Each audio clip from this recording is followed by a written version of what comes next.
कहते हैं जिस किसी पर भी माता लक्ष्मी की कृपा हो जाए उसके जीवन में फिर कोई परेशानी नहीं आती। माता लक्ष्मी स्वास्थ्य, संतान, धन, वैभव तथा सौभाग्य प्रदान करने वाली देवी है। वो जब किसी मनुष्य पर अपनी कृपा दृष्टि डाल देती है उस मनुष्य का जीवन सफल हो जाता है। ऐसी ही कृपा जब कलावती पर हुई तो उसका जीवन भी खुशियों से भर गया। कलावती रोजाना माँ लक्ष्मी की पूजा और आरती किया करती थी। उसे विश्वास था कि एक दिन देवी लक्ष्मी की कृपा उस गरीब पर जरूर होगी। कलावती घरों में सफाई बर्तन का काम करती थी। क्या हुआ कलावती, तू काम पर नहीं चल रही? तू पहुँच, मैं मंदिर होकर आती हूँ। बस तू और तेरी लक्ष्मी माँ। अरे हम गरीबों की भगवान नहीं सुनते, हम गरीब हमेशा गरीबी में ही रहेंगे। ये पूजा पाठ करने से ना माँ लक्ष्मी धरती पर नहीं उतर आएंगी। अब 2 दिन बाद दिवाली है, देखो हमारे तो भंडार अभी भी खाली हैं और दिवाली पर भी रहेंगे। नहीं सुमन, ऐसी बात नहीं है। माँ लक्ष्मी तो दया की देवी हैं।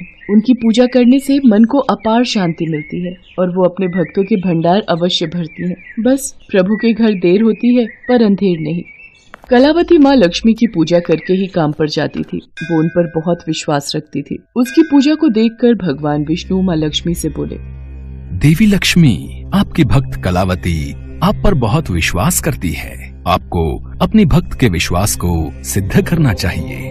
प्रभु आप ठीक कह रहे हैं, मैं भी कुछ ऐसा ही सोच रही हूँ, पर मैं चाहती हूँ कि मैं अपने भक्त की परीक्षा लूँ। मैं इस दिवाली पर अपनी भक्त कलावती के घर अवश्य जाऊंगी। मुझे आज्ञा दीजिए प्रभु। भगवान विष्णु से विदा लेकर माता लक्ष्मी ने एक गरीब लड़की का रूप धारण कर लिया और पृथ्वी लोक पर गई। कलावती काम पर से लौट रही थी, तभी उसकी नजर उस लड़की पर पड़ी। अरे तुम कौन हो बिटिया, यहाँ अकेले क्यों बैठी हुई हो? मेरा नाम लक्ष्मी है, मैं अनाथ हूँ, मेरी देखभाल करने वाला कोई नहीं। मैंने कई दिनों से कुछ भी नहीं खाया, मुझे बहुत भूख लगी है। नहीं बिटिया, ऐसे रोते नहीं है। चलो तुम मेरे साथ घर चलो, फिर मैं तुम्हें कुछ खाने को दूंगी। कलावती उस छोटी लड़की को अपने घर ले आती है। अरे ये किसे ले आई? कौन है ये लड़की? माँ जी, इसका नाम लक्ष्मी है। इसका इस दुनिया में कोई नहीं है। ये बहुत दिनों से भूखी है और अकेली है, इसलिए इसे मैं अपने साथ ले आई। तुझे पता है ना हमारे घर का खर्च बड़ी मुश्किल से चलता है। तेरी पहले ही खुद की 3 बेटियां हैं, अब एक और को पकड़ लाई। अपने घर का पूरा नहीं पड़ता और गैरों को खिलाते फिरो। माँ जी, ऐसे इस बच्ची को अकेला भी तो नहीं छोड़ सकते। अगर कोई ठिकाना मिल जाएगा तो मैं इसे खुद छोड़ दूंगी। अभी कुछ दिन के लिए यहाँ रहने दीजिए। जैसा रूखा सूखा हम खाते हैं वैसा ये भी खा लेगी। ये आपको बिल्कुल भी परेशान नहीं करेगी। उमा, रमा, विभा, ये लक्ष्मी है, ये हमारे साथ ही रहेगी। तुम इसका ख्याल रखना। माँ, आपने मुझे अपनी झोपड़ी में शरण दी, आपका बहुत बहुत शुक्रिया। कलावती को ना जाने उस लड़की में कितना अटूट प्रेम दिखाई दिया। वो उसे गले से लगा लेती है और वो प्यारी सी लड़की जो कि वास्तव में माता लक्ष्मी थी, वो मुस्कुरा देती है। माता लक्ष्मी कलावती के घर पर ही रहने लगती है। कलावती का पति उमेश मजदूरी का काम करता था और उसकी इतनी कमाई नहीं होती थी। ये कौन है कलावती? मैंने इस बच्ची को पहले कभी नहीं देखा। कलावती उमेश को उस बच्ची के बारे में बताती है। अच्छा, कोई बात नहीं, ये भी हमारी तीनों बेटियों की तरह ही हमारे साथ रह लेगी। माँ की तुम चिंता मत करो, मैं उन्हें संभाल लूंगा। अभी तो मैं दिवाली के त्योहार को लेकर परेशान हूँ। मजदूरी का काम बिल्कुल भी नहीं मिला और तुम्हारी भी इतनी तनख्वाह नहीं है कि हम अपनी बेटियों के लिए नए कपड़े, मिठाई और खाने पीने की चीजें ला सकें। कब से हमने माँ को भी कोई उपहार नहीं दिया। सचमुच मुझे बहुत दुख होता है। मैं क्या करूँगा? त्योहार पर कैसे खर्चा होगा? कलावती और उमेश की बातें माता लक्ष्मी लड़की के रूप में सुन रही थी। छोटी दिवाली का दिन था। उमेश काम पर निकला तो उस दिन उसे बहुत अच्छी आमदनी हुई और वो ढेर सारा सामान खरीद कर घर पहुंचा। अरे, आप तो दिवाली का इतना सारा सामान खरीद लाए, ये कैसे? आपके पास इतने पैसे कहाँ से आए? तुम सचमुच यकीन नहीं करोगी कलावती, मुझे 6 महीने के लिए ठेकेदार ने एक बड़ी बिल्डिंग बनाने का काम दिया है। 25,000 का काम है और पूरे 10,000 रुपए एडवांस के मिले हैं। उन्हें भी पता था कि दिवाली है, इसीलिए खर्चे के लिए दे दिए। सचमुच ये लड़की हमारे लिए माता लक्ष्मी का रूप बनकर आई है कलावती। आज से पहले मुझे कभी ऐसा बड़ा काम नहीं मिला। आप सही कह रहे हो, लक्ष्मी के आने से हमारे घर में बहुत रौनक आ गई है। तभी कलावती की तीनों बेटियां आ जाती हैं। माँ देखो, लक्ष्मी ने अपने हाथों से कितने सुंदर दिवाली के दिए बनाए हैं। लक्ष्मी, ये दिए तुमने बनाए हैं? ये तो बहुत सुंदर है। माँ जी देखो, लक्ष्मी ने अपने हाथों से मिट्टी के कितने सुंदर दिए बनाए हैं। ठीक ही है, अब यहाँ रह रही है तो कुछ तो काम करना ही चाहिए। अब दिए बनाए हैं, यही सही। लक्ष्मी के बनाए दिए बहुत सुंदर थे। दिवाली के दिन जब कलावती और सब लोग सोकर उठे तो कलावती ने देखा कि लक्ष्मी वहाँ नहीं थी। सुनो जी, लक्ष्मी कहीं दिखाई नहीं दे रही है। मैंने पूरे घर में ढूंढ लिया। मैंने सुमन से भी पूछा पर वो वहाँ भी नहीं है। अरे अनाथ बच्ची है, चली गई होगी। इतनी चिंता क्यों कर रही है? कौन सा वो अपनी बच्ची थी? कलावती, सचमुच लक्ष्मी कहीं भी दिखाई नहीं दी है। वो आसपास कहीं भी नहीं मिली। ऐसे अचानक से लक्ष्मी को गायब हुआ देख कलावती बहुत रोती है। हे देवी लक्ष्मी, लक्ष्मी को वापस भेज दो। वो कहाँ चली गई? मैं उसके बिना परेशान हो गई हूँ मैया, उसे भेज दो। उसने दिवाली पूजन के लिए अपने हाथों से दिए बनाए थे। शाम को दिवाली के पूजन में वो नहीं होगी तो मेरे घर में रौनक कहाँ से आएगी? वो मेरी बेटी बनकर मेरे साथ रह रही थी, वो कहाँ चली गई मैया? वो कहाँ चली गई? लक्ष्मी की याद में रोते रोते कलावती की आंख लग जाती है और देवी लक्ष्मी उसे दर्शन देती है। कलावती, आंखें खोलो। देखो, तुम मुझे याद कर रही थी, पर मुझे जाना था। मैं तुम्हारी परीक्षा लेने आई थी और तुम मेरी परीक्षा में सफल रही। तुमने मुझे एक गरीब लड़की समझकर अपने घर में शरण दी है। तुमने खुद रूखी सूखी खाकर मेरा पेट भरा, मेरा अपनी बेटी की तरह पालन पोषण किया। कलावती देखती है कि देवी लक्ष्मी कभी छोटी बच्ची बन जाती है तो कभी देवी लक्ष्मी के रूप में। कलावती सब कुछ समझ गई थी। माँ, आप मुझ गरीब के घर बेटी बनकर आई, मैं आपको पहचान नहीं सकी। माँ, आपके दर्शन पाकर मैं धन्य हो गई।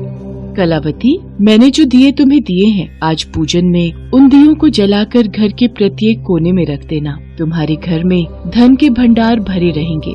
मेरा आशीर्वाद सदैव तुम्हारे साथ है।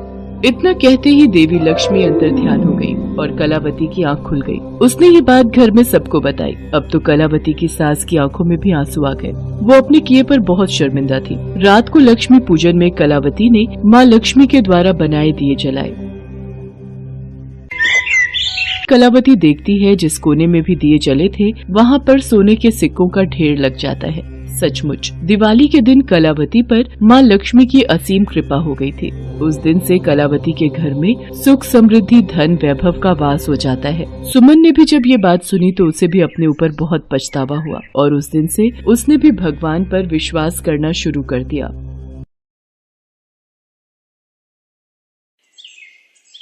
बाजारों से लेकर लोगों के घरों तक हर तरफ रौनक थी।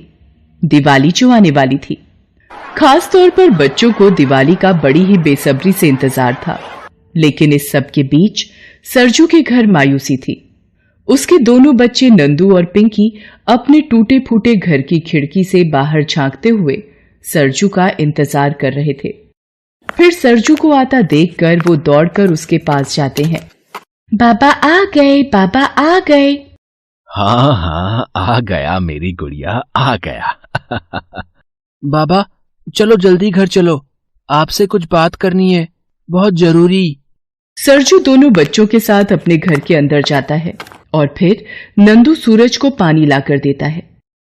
सरजू पानी पीकर बच्चों से कहता है, हाँ तो बताओ, क्या बात करनी है मेरे नन्हे शैतानों को मुझसे? बाबा दिवाली आने वाली है, मोहल्ले के सारे बच्चों ने तो पटाखे खरीद भी लिए। बेटा, पटाखे जलाना अच्छी बात नहीं होती, जानते हो ना। हम दिए जलाएंगे और मैं तुम लोगों के लिए मिठाई भी लेकर आऊंगा। वही तो बाबा, मैंने कहा था भैया से, माँ भी तो यही कहती थी ना, पटाखे अच्छे नहीं होते। लेकिन बाबा, माँ हमें हर दिवाली पर फुलझड़ी जलाने को देती थी, उससे तो कोई नुकसान नहीं होता ना। कितना मजा आता था। हमें बस फुलझड़ियां ही चाहिए, आप दिला दोगे ना? अच्छा ठीक है, मैं लेकर आऊंगा तुम दोनों के लिए फुलझड़ियां। अब चलो, मुझे जाने दो, तुम दोनों को भूख लगी होगी ना, मैं जल्दी से खाना बना देता हूं, ठीक है? सरजू की पत्नी सरिता का लंबी बीमारी के चलते 1 साल पहले देहांत हो गया था। तब से सरजू ही कमाता भी था और घर के सारे काम भी करता था। पहले सरिता भी लोगों के घरों में काम करके घर चलाने में सरजू की मदद किया करती थी। लेकिन जब से सरिता का देहांत हुआ, सरजू पर तो जैसे मुसीबतों का पहाड़ टूट पड़ा। मजदूरी का काम मिलना भी बहुत कम हो गया था। ऐसे में अपना और अपने बच्चों का पेट पालना उसके लिए बहुत मुश्किल हो रहा था। रोज कमाने और रोज खाने के हालात थे। बच्चे स्कूल भी नहीं जा रहे थे। सरजू को इस बात का बहुत दुख था। वो मन ही मन सोचने लगा, क्या मैं इतना गया गुजरा हूं कि अपने बच्चों को दीपावली पर फुलझड़ियां तक लाकर नहीं दे सकता? नहीं नहीं, मुझे कुछ तो करना ही होगा। सरजू बच्चों को खाना खिलाकर सुला देता है, फिर बाहर जाकर सोचने लगता है। तभी उसका दोस्त शंकर वहां से गुजरता है। सरजू को उदास देखकर वो उससे पूछता है, अरे सरजू, क्या हुआ भाई? ऐसे मुंह लटका के क्यों बैठा है? क्या बताऊं भाई, तू तो मेरा हाल जानता ही है। दिवाली आ रही है, बच्चों को 2-4 फुलझड़ियां दिलाने तक के पैसे नहीं है मेरे पास। पटाखे बैन होने से फुलझड़ियां एक तो मिल नहीं रही, और जहां मिल भी रही हैं वहां इतनी महंगी कि कुछ पूछो मत। अरे तू उदास क्यों होता है रे? अरे मेरे पास हल है तेरी मुसीबत का। अच्छा, तो बता ना भाई, जल्दी बता। सुन, यहाँ पास ही में एक पटाखे बनाने की फैक्ट्री है, मैं वहीं काम करता हूँ आजकल। तू वहां आ जाना, मैं तुझे फुलझड़ियों का एक आधा डिब्बा पकड़ा दूंगा तुझे चुपचाप। हाँ। क्या? पटाखों की फैक्ट्री? लेकिन सरकार ने तो पटाखों पर बैन लगाया हुआ है ना, तो तू? अरे वहां सिर्फ फुलझड़ियां ही बनती हैं, बाकी पटाखे नहीं। हाँ, आसपास 1-2 जगह लोग बनाते हैं पटाखे चोरी छिपे, पर हमें उनसे क्या करना, कोई खतरा नहीं है। अगले दिन सरजू मजदूरी के काम के बाद घर पहुंचता है और अपने बच्चों से कहता है, नंदू, पिंकी, अरे कहाँ हो बेटा? अरे जल्दी से आओ यहाँ, देखो मैं तुम दोनों के लिए क्या लाया हूं आज। अरे वाह बाबा, जलेबी। हाँ, मीठी मीठी जलेबी, अपने दोनों रसगुल्लों के लिए। और सुनो, तुम लोगों को बिल्कुल भी उदास नहीं होना है, ठीक है? मैं कल ही तुम लोगों के लिए खूब सारी फुलझड़ियां लेकर आऊंगा। सच बाबा, पक्का वादा ना? हाँ हाँ, पक्का वादा। बच्चे बहुत खुश हो जाते हैं और बेसब्री से अगले दिन का इंतजार करने लगते हैं। लेकिन वक्त को सरजू का भी और इम्तिहान लेना था। जिस फैक्ट्री में शंकर काम करता था, वहां फुलझड़ियों के अलावा अवैध रूप से बाकी पटाखे भी बनाए जा रहे थे। पुलिस को इस बात की भनक लग जाती है और वहां पुलिस की रेड पड़ जाती है। पुलिस वहां मौजूद सभी लोगों को गिरफ्तार कर लेती है, सरजू को भी। हालांकि फैक्ट्री का मालिक और शंकर चुपचाप वहां से निकल जाते हैं। पुलिस फैक्ट्री का सारा सामान भी जब्त कर लेती है। सरजू पुलिस इंस्पेक्टर के सामने गिड़गिड़ाने लगता है, साहब, मैं यहां काम नहीं करता, मैं तो अपने बच्चों के लिए बस फुलझड़ियां लेने आया था। मेरे 2 छोटे छोटे बच्चे हैं साहब, घरवाली 1 साल पहले भगवान को प्यारी हो गई। मैं घर नहीं पहुंचा तो मेरे बच्चों का क्या होगा साहब? तेरा कोई नाटक नहीं चलेगा मेरे सामने, थाने चल पहले, वहीं बोलना जो बोलना है। पुलिस इंस्पेक्टर सरजू की एक नहीं सुनता और उसे ले जाकर जेल में बंद कर देता है। सरजू का दोस्त शंकर जानता था कि सरजू को पुलिस ने पकड़ लिया है। वो सीधा सरजू के बच्चों के पास जाता है। बच्चे बुरी तरह से रो रहे थे और सरजू के पास जाने की जिद कर रहे थे। शंकर दोनों बच्चों को अपने एक दोस्त रमेश के साथ पुलिस थाने भेज देता है। थाने में मौजूद पुलिस कांस्टेबल रमेश से कहता है, अरे अरे अरे, कहां गुस्सा चला रहा है? कौन है तू और क्या काम है, बता पहले। साहब, मैं रमेश हूं, मेरे दोस्त सरजू को आप लोगों ने बिना किसी कसूर के जेल में बंद कर रखा है। वो कोई गलत काम नहीं कर रहा था, ये दोनों उसके ही बच्चे हैं। सरजू से मिलने की जिद पकड़े बैठे हैं, रो रोकर इनका बुरा हाल है। भगवान के लिए एक बार इन्हें सरजू से मिलने दीजिए। पुलिस कांस्टेबल रमेश को वहां से जाने के लिए कह देता है, लेकिन पीछे से पुलिस इंस्पेक्टर ये सारी बातें सुन रहा था। वो सभी को अंदर बुलाता है और फिर कहता है, अच्छा तो बच्चों, तुम्हारे बाबा का क्या नाम है? सरजू, वही हमारे बाबा हैं। आपने इन्हें क्यों पकड़ रखा है? हमारे बाबा बहुत अच्छे हैं। देखना, भगवान जी आपको सजा देंगे। हमें हमारे बाबा से मिलना है। कहाँ है वो? पुलिस इंस्पेक्टर को दोनों बच्चों पर दया आ जाती है।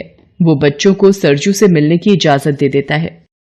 बच्चे सरजू को देखकर और जोर से रोने लगते हैं। वो सरजू के गले भी नहीं लग पाते क्योंकि सरजू सलाखों में बंद था।